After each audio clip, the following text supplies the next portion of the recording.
हमारे इस ब्रह्मांड के जन्म से लेकर अब तक जो भी घटनाएं और क्रियाएं इस अनंत ब्रह्मांड में होती हैं, वे सभी किसी एक निश्चित भौतिकी के नियम पर आधारित होती हैं और ये नियम ब्रह्मांड की हर घटना के लिए एक समान होते हैं। इसी प्रकार हमारी व्यापक दुनिया और उनकी क्रियाएं भी कुछ भौतिकी के नियमों पर आधारित होती हैं। भौतिकी के ये नियम कोई कल्पना मात्र नहीं, बल्कि ये मैथमेटिकली और प्रैक्टिकली प्रूव्ड नियम हैं। इन भौतिकी के नियमों की खोज के लिए वैज्ञानिकों ने इस ब्रह्मांड का गहराई से अध्ययन किया है। न केवल इस ब्रह्मांड का, बल्कि हमारे आसपास की दुनिया में भी ये नियम पूरी तरह लागू होते हैं। इन भौतिकी के नियमों की खोज तो गैलीलियो और न्यूटन के समय से ही प्रारंभ हो चुकी थी, लेकिन 19वीं सदी के अंत तक हमारे पास कई ऐसे नियम थे जो इस व्यापक दुनिया में प्राकृतिक और भौतिक क्रियाकलापों की सही व्याख्या कर सकें। और इन्हीं नियमों की वजह से आज हमारी ये दुनिया इतनी सुव्यवस्थित तरीके से चल रही है। आज हम जानते हैं कि चलती हुई गाड़ी से हमें कैसे उतरना है, हवाई जहाज को बनाने के लिए किन भौतिक नियमों का पालन करना है जिससे हवाई जहाज आसानी से उड़ सके, और यहाँ तक कि हमें रॉकेट के लिए किन नियमों का पालन करना है ताकि हम पृथ्वी से निकलकर अंतरिक्ष की यात्रा कर सकते हैं। ये सभी भौतिकी के नियम इतने सटीक होते हैं कि इनमें गलतियों की आशंका नहीं होती। इन नियमों में लगभग या अनुमान जैसे शब्दों का कोई मतलब नहीं होता। इन्हीं भौतिकी के नियमों से इस दुनिया को, जो आज हमारी नजरों के सामने है, इसके क्रियाकलापों को सही मापा और तौला जा सकता है और हम इस दुनिया में सुखपूर्वक अपना जीवन व्यतीत करते हैं। लेकिन जैसा कि हम जानते हैं कि वैज्ञानिक अपनी ही खोज को एक चुनौती बना देते हैं, और ऐसा ही हुआ। हम इस दुनिया में और भी खुश रहते अगर 19वीं सदी के वैज्ञानिकों की जिज्ञासा ने हमारा परिचय हमारी ही भौतिक दुनिया के उस सूक्ष्म रूप से नहीं कराया होता जिसे हम परमाणु की दुनिया कहते हैं। जी हाँ दोस्तों, परमाणु की दुनिया ये कोई नया कॉन्सेप्ट या टर्म नहीं है, बल्कि ये इस भौतिक दुनिया में दिखने वाली बड़ी से बड़ी वस्तु का सूक्ष्मतम रूप होता है। परमाणु की ये दुनिया उन छोटे छोटे कणों की दुनिया है जिन्हें हम नंगी आंखों से नहीं देख सकते, और ये दुनिया भी हमारी भौतिक दुनिया जैसी ही है। यहाँ भी गति, आवेग और बल की धारणाएं होती हैं। लेकिन मजे की बात यह है कि जो भौतिकी के नियम इस व्यापक दुनिया में लागू होते हैं, वह परमाणुओं या यूं कहें कि उन छोटे छोटे कणों की दुनिया में लागू नहीं होते। अब आप कहेंगे कि यह कितनी विचित्र बात है, जो नियम उन छोटे छोटे कणों से बनी ठोस वस्तुओं पर लागू होते हैं, किंतु वही नियम उन छोटे छोटे कणों पर लागू नहीं होते। जी हाँ, सुनने में ये अजीब बात जरूर लगे, लेकिन ये सच है। और इसी दुनिया को क्वांटम दुनिया कहा जाता है, जहाँ भौतिकी के नियम लागू नहीं होते, और इस क्वांटम दुनिया की स्टडी को क्वांटम फिजिक्स कहा जाता है। गैलीलियो से लेकर न्यूटन और अन्य वैज्ञानिकों ने इस ब्रह्मांड से लेकर अपनी दुनिया तक की गहन स्टडी करके काफी सारे नियम बताए थे जो हमारी असल जिंदगी में भी खरे उतरते हैं। जैसे गति के नियम, ये नियम ब्रह्मांड के लिए हों या हमारी पृथ्वी के लिए, सभी जगह समान रूप से लागू होते हैं। जैसे गुरुत्वाकर्षण का नियम, ये नियम ब्रह्मांड के बड़े से बड़े स्तर से लेकर छोटे से छोटे स्तर तक भी लागू होता है। इन सभी नियमों का हम क्लासिकल मैकेनिक्स में अध्ययन करते हैं, लेकिन जब हमने छोटे छोटे कणों की दुनिया जानने की कोशिश की और अपने भौतिकी के नियम से उन्हें परखना चाहा, तो वहां हम हार गए और वहां हम इन नियमों को लागू न कर सके। इतने छोटे छोटे कणों के पास गति तो थी, लेकिन वह हमारी गति के नियम नहीं मानते थे। उनके पास आवेग तो था, लेकिन उससे पैदा हुआ बल कुछ और ही गुण प्रदर्शित करता था। वह सभी न्यूटन और गैलीलियो के बनाए हुए सिद्धांतों में फिट नहीं बैठते थे।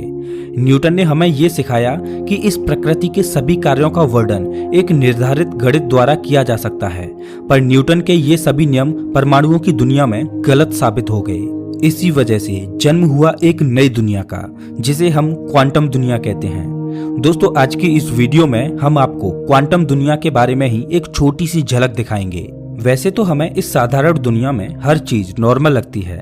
जैसे अगर कोई पहाड़ है तो वो हमें पहाड़ जैसा ही दिखता है, अगर कोई नदी बह रही है तो वो हमें नदी ही दिखाई देती है, अगर हम किसी कुर्सी पर बैठे हैं तो वह हमें कुर्सी जैसी ही दिखाई देगी।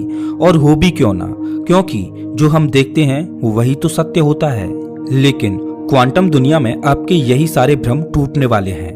क्वांटम दुनिया वैसी नहीं होती जैसा कि हम देखते हैं। मान लीजिए आप अभी पढ़ाई कर रहे हैं और अभी आपके हाथ में एक पेन है।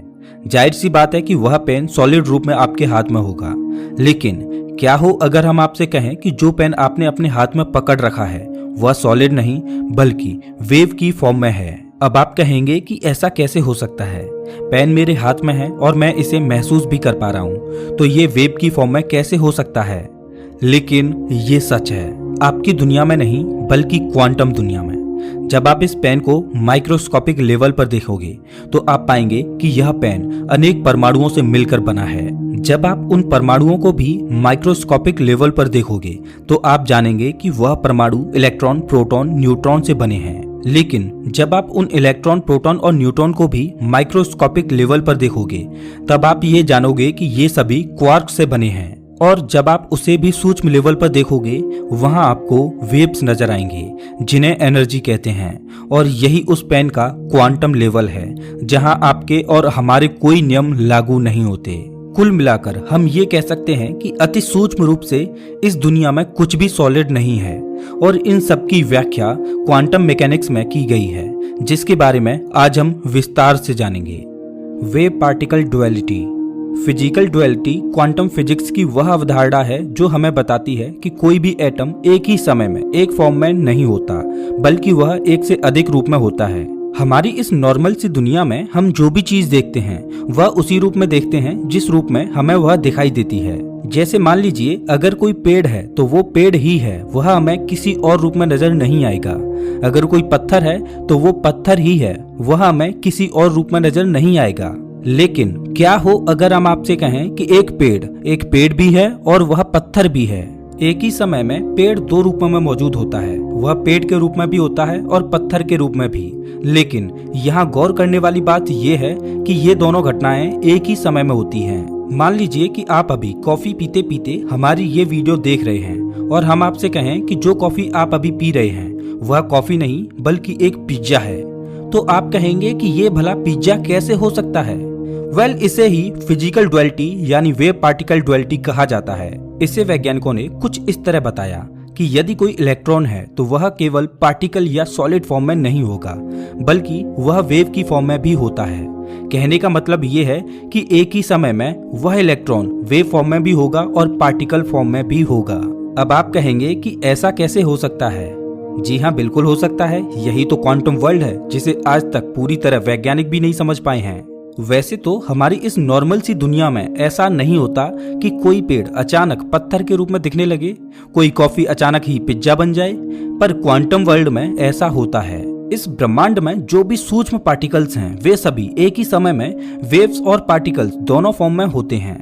अब क्योंकि इस ब्रह्मांड की हर बड़ी और सॉलिड दिखने वाली चीज भी इन्हीं छोटे छोटे पार्टिकल से मिलकर बनी होती है, तो कहीं ना कहीं ये बड़ी चीजें भी एक ही समय में अपने दोनों रूपों में होती हैं। क्योंकि एक पार्टिकल को सूक्ष्म रूप में देखने पर वह एक ही समय में पार्टिकल और वेव दोनों रूपों में दिखाई देता है।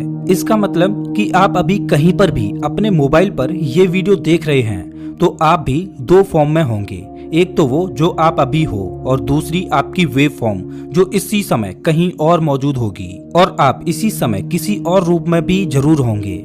ऐसा हम नहीं बल्कि क्वांटम फिजिक्स की ये अवधारणा कहती है।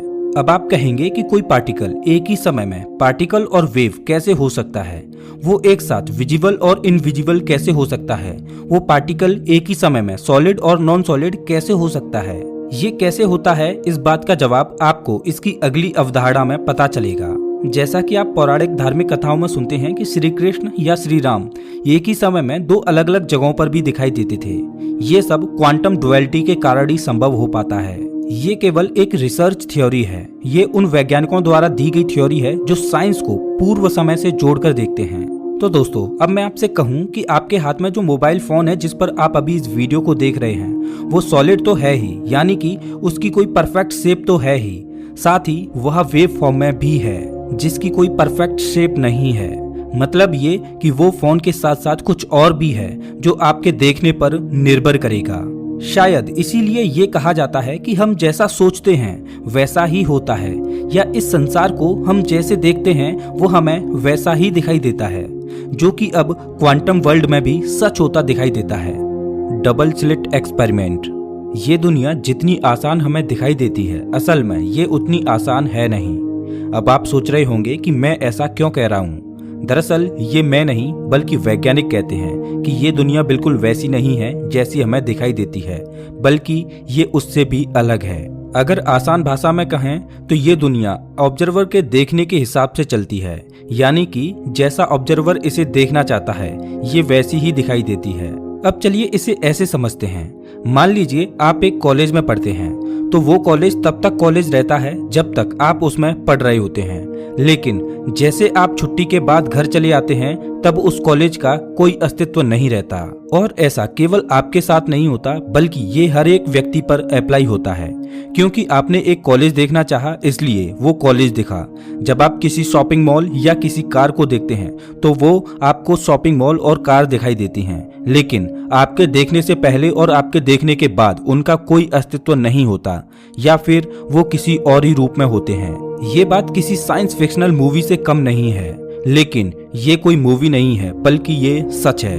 अब आप कहेंगे कि मैं ये क्या अनाप शनाप बोल रहा हूँ, तो भाई ये मैं नहीं बल्कि क्वांटम फिजिक्स कहती है, और क्वांटम फिजिक्स का डबल स्लिट एक्सपेरिमेंट इस बात का सबूत भी देता है।